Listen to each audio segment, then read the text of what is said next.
When Pope Leo XIV stepped onto the balcony above St. Peter's Square, the air seemed to shift. Silence followed him like a shadow, and not the usual respectful kind. This was deep, immediate, and overwhelming. No trumpets, no music, no flags fluttering, no crowd erupting in applause. It was like the entire city, and maybe the entire world, sensed something unfamiliar was happening. A kind of hush that made everything sharper. Every camera lens zoomed in. Every footstep paused. Even the birds circling the square seemed to pull back. It wasn't the usual papal moment. The square, packed with tens of thousands, held an almost unnatural quiet. It was more than ceremonial. It was sacred. The silence felt like a curtain being drawn. The people were waiting for something. Anything. A smile. A wave. A first word. But nothing came. Not at first. What they saw instead was a man in white standing motionless. The traditional papal garments draped over his frame, but they didn't shimmer like they usually do under the lights. They sat on him heavily, like something inherited, not chosen. His posture was strong but still. His expression not stern but composed. Calm yet unreadable. Not detached, but deeply focused. He didn't scan the crowd.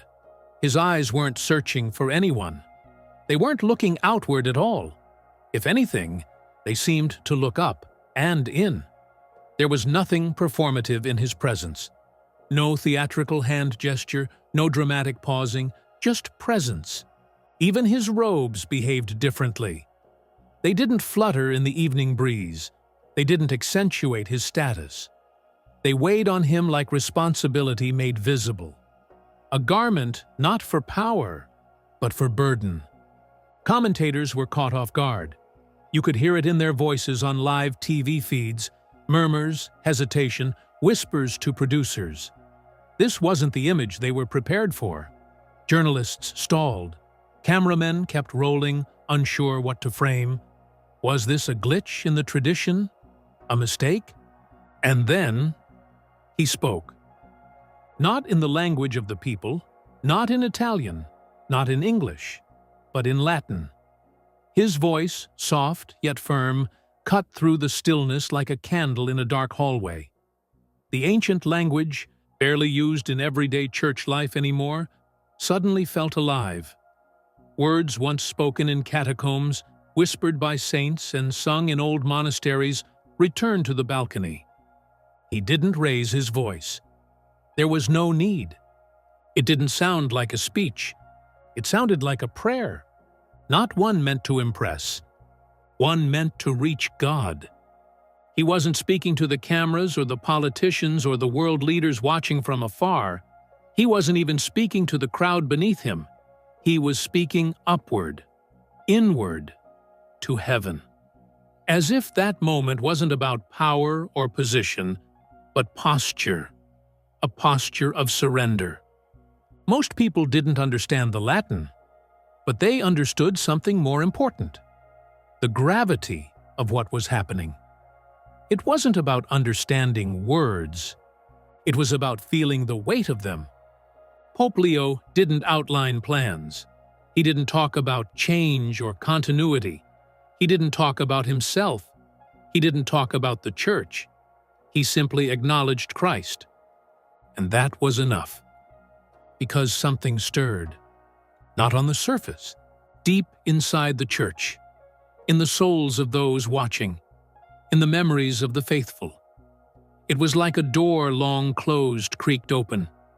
Like the church, buried under decades of noise, spin, and spectacle, remembered herself again. And not through sound, but through fire. Pope Leo bowed his head deeply when he said the name of Christ. And then, in a gesture so small yet so powerful, he made the sign of the cross. A quiet blessing, no elaboration, no flourish. And then he turned, stepped away. vanished into the shadows of the apostolic palace. No waves, no backward glances, because he wasn't asking anyone to look at him. He was asking them to look at Christ. And in doing so, he turned a ceremonial moment into something else entirely. Not just tradition, but testimony. Not a performance, but a confession. A beginning rooted not in applause, but in awe. In the hours that followed, people scrambled to understand. Who was this new pope? What did that silence mean? He hadn't promised reforms. He hadn't hinted at any change. All he had done was remind the world of one truth. The Church is not a machine. She is the bride of Christ. Old, undivided, unafraid. In a world used to charismatic leaders and clever messaging, his simplicity felt jarring. It didn't fit any mold. He didn't give clues to the left or the right. He didn't pose for the cameras. He just stood in silence. And out of that silence came the most unexpected thing of all: continuity. His name before the white robes was Robert Francis Pos. He was not born in Peru, but that's where his soul was shaped. Before Rome, before the Augustinian order, before Vatican offices, he was Padre Roberto, a missionary, a priest among the poor, the forgotten. He lived in small, bare rooms. He walked dusty roads. He heard confessions by candlelight. He buried the dead with his own hands. He learned theology not in libraries, but through suffering. Not from theory, but from life. When he returned to the United States and quietly moved up in his order, nothing changed. He didn't seek titles. He didn't enjoy recognition. He read every letter he received, not because he had to, but because every name mattered to him. He was faithful, not loudly, but consistently. He didn't compromise. He didn't fight ideologies. He walked a harder road. He refused to play the game. Then came the conclave. He wasn't a frontrunner. His name wasn't mentioned in the press. He had no political allies. But he was chosen. Not despite his simplicity. Because of it. The Church didn't need a performer. She needed a shepherd. Journalists were stunned. The political class stirred. Some praised him. Others were confused. He didn't make things clear with speeches, but he made them clear with how he stood. By the way he bowed at Christ's name. By the way he didn't seek applause. By the way he stood alone. Not at the center of attention. At the foot of the cross. Then a quiet rumor spread. Pope Leo had spoken with someone recently removed from public view. Bishop Joseph Strickland, the bishop from Tyler, Texas. Once unknown, then controversial. Removed without clear reason. Not for scandal, not for heresy, but for being too clear, too bold, too faithful. His removal shocked many. It seemed to say that even truth could get you silenced. Strickland didn't fight back. He didn't protest. He prayed, quietly, faithfully. Then came confirmation. The Pope had reached out. A few days later, it wasn't a rumor. It was real. Strickland was returning, not to his old post, but closer, closer to Rome, closer to the heart of the Church. There were no big announcements, just one line: unshaken pastoral fidelity. To many, it was a signal, a sign that the days of enforced silence might be over.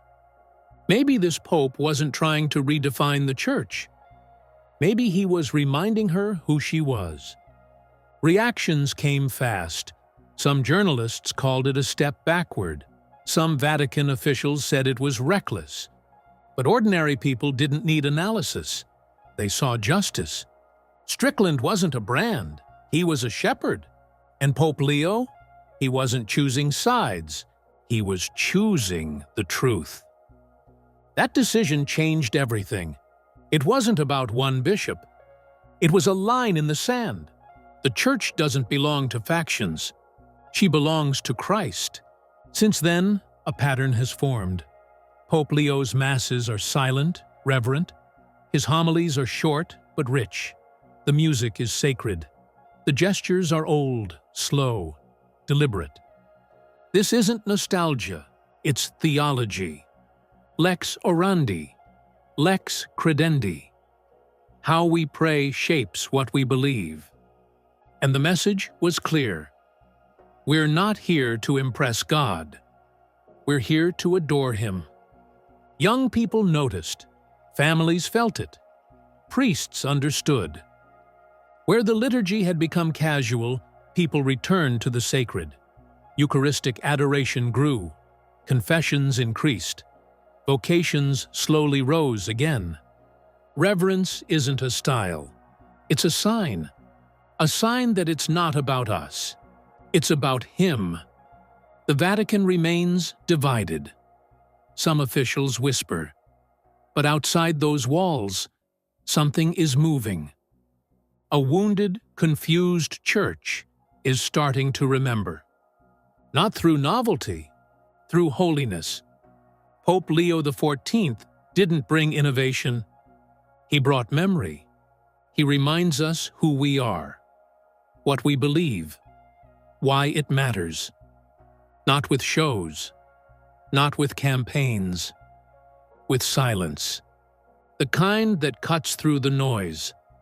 The kind that says, we are not here to win the world. We are here to follow Christ, even when it leads to the cross. Especially when it leads to the cross.